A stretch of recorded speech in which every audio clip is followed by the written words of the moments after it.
Hi friends, இன்றைக்கி நம்ம சிறகடி Kashi சீரியலோட promo தான் பார்க்க போகிறோம். இன்றைக்கி வந்து நம்ம மீனா வந்து ரொம்பவே சோகமாக இருக்காங்க. ஐயோ, என்னடா இப்படி பணத்தை எடுத்துகிட்டு போயிட்டாங்களே, நம்ம பணம் கட்ட முடியலையே, பெரிய ஆர்டர் கைவிட்டு போயிடுச்சே, நம்ம வந்து தங்கச்சியோட சேமிப்பையும் நம்ம வாங்கிட்டு வந்து இது பண்ணிட்டோமே, தொலைச்சிட்டோமே, இப்படி தொலைச்சிட்டோமேன்னு சொல்லிட்டு மீனா ரொம்பவே வருத்தப்பட்டுட்டே இருக்காங்க. அப்போ வந்து பார்வதி வராங்க. வந்துட்டு, என்ன விஜயா, உன் மருமகளுக்கு இப்போ என்னமோ அடிபட்டுருச்சாம்ல, என்னாச்சு அப்படின்னு. எங்கேயோ பணம் போய் கட்ட போனாலாமா, அப்போ வந்து அந்த பணத்தை யாரோ களவாண்டு போயிட்டாங்களாம்மா, அடிபட்டுருச்சாமா அப்படின்னு சொல்லி விஜயா நக்கலாக சொல்கிறா. என்ன பார்வதி சொல்கிற, மீனாக்கு யார் எதிரியாக இருக்க போகிறா, இந்த உங்ககிட்ட நாட்டியம் கற்றுக்க வர்றாங்கள்ல அந்த அம்மா தான் இந்த வேலை செஞ்சுருக்கோன்னு நினைக்கிறேன். ஐயோ, பார்வதி சும்மா வாய் மூடிட்டு இரு, இவங்களுக்கு சும்மா ஏதாவது ஒன்று தெரிஞ்சால் கூட தையத்தக்கன்னு ஆடுவாங்க அப்படின்னு சொல்லி பார்வதியை கண்டிக்கிறா. அப்போ வந்து பார்வதி வந்து சத்தம் போடுறா. என்ன விஜயா, நீ இப்படி இருக்கிற, எவ்வளோ எம்புட்டு வேலை செஞ்சிருவா மீனா, அம்புட்டு வேலையை பார்த்துட்டு அதையும் தாண்டி இந்த ஆர்டர் எடுத்து பண்ணிக்கிட்டு இருக்கிறா. இவளுக்கு எதிரின்னு சொன்னால் அவளாக தானே இருப்பா. இப்போ பாரு, எல்லா வேலையும் இப்போ நீ தான் பார்க்குற மாதிரி இருக்கிற, உனக்கு நீயே தான் செஞ்சுக்கிற. 1000 தான் இருந்தாலும் மகனோட பொண்டாட்டி இல்லையா, அந்த பொம்பளை வந்து மீனாவை பழி வாங்குறக்காண்டு தான் உங்ககிட்ட வந்து சேர்ந்துருக்கா. அது கூட தெரியாமல் இப்படி இருக்கிறியே விஜயா, இருக்கலாம், கோபதாபங்கள் இருக்கலாம், அதுக்காண்டி நம்ம அடுத்தவள்கிட்ட விட்டு கொடுத்துட முடியுமா, பாவம் இல்லையா மீனா அப்படி சொல்லிட்டு பார்வதி வந்து விஜயாவுக்கு வந்து அட்வைஸ் பண்ணுறாங்க. ஐயோ, நீ இப்போ எதுக்கடி வந்த அப்படின்னு. நான் மீனா வந்து பார்க்குறக்காண்டி வந்தேன் அப்படின்னு சொல்கிறாங்க.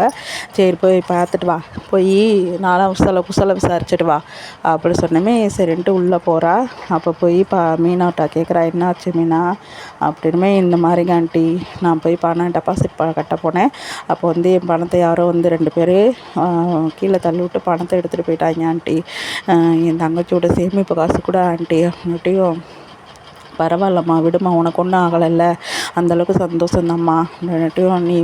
நான் வேறு சும்மா வெறுங்கையை விசிட்டு வந்துட்டேன், ஏதோ ஒரு பழம் இதுகளில் வாங்கிட்டு வராமல் வந்துட்டேனே, இவ்வளோ அடிபட்டுருக்கு அப்படி சொன்னமே. பரவாயில்லங்க ஆண்டி, உங்கள்கிட்ட பேசுனதே, நீங்கள் வந்து எங்கிட்ட விசாரிக்கிறதே எனக்கு 100 ஆப்பிள் சாப்பிட்டதுக்கு சம ஆண்டி அப்படின்ட்டியும்.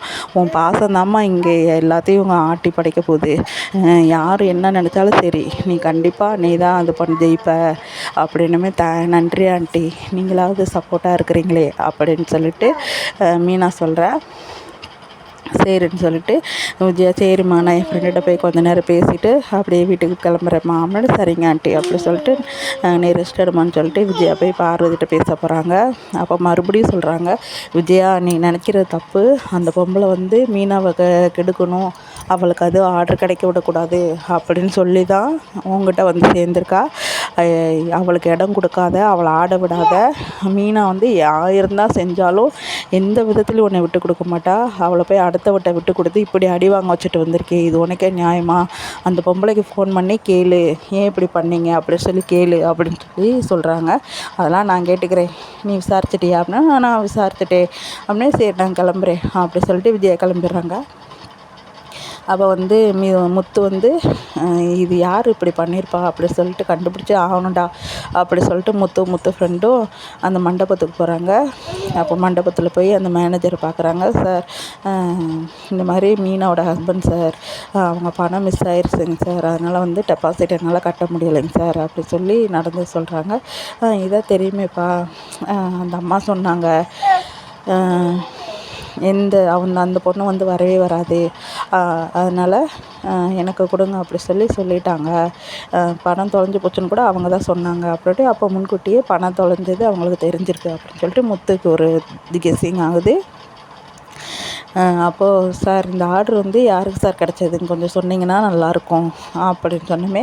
அதே எதுக்குப்பா உனக்கு அப்படின்னு. சார், எங்கக்கிட்ட வந்து ஆளுங்க நிறையா இருக்கிறாங்க, அவங்க இது மிகப்பெரிய ஆர்டர் இல்லைங்க சார், அவங்கக்கிட்ட வேலைக்கு அனுப்பதா சார்ன்னு சொல்லிட்டு யாருன்னு கண்டுபிடிச்சிடுறாங்க.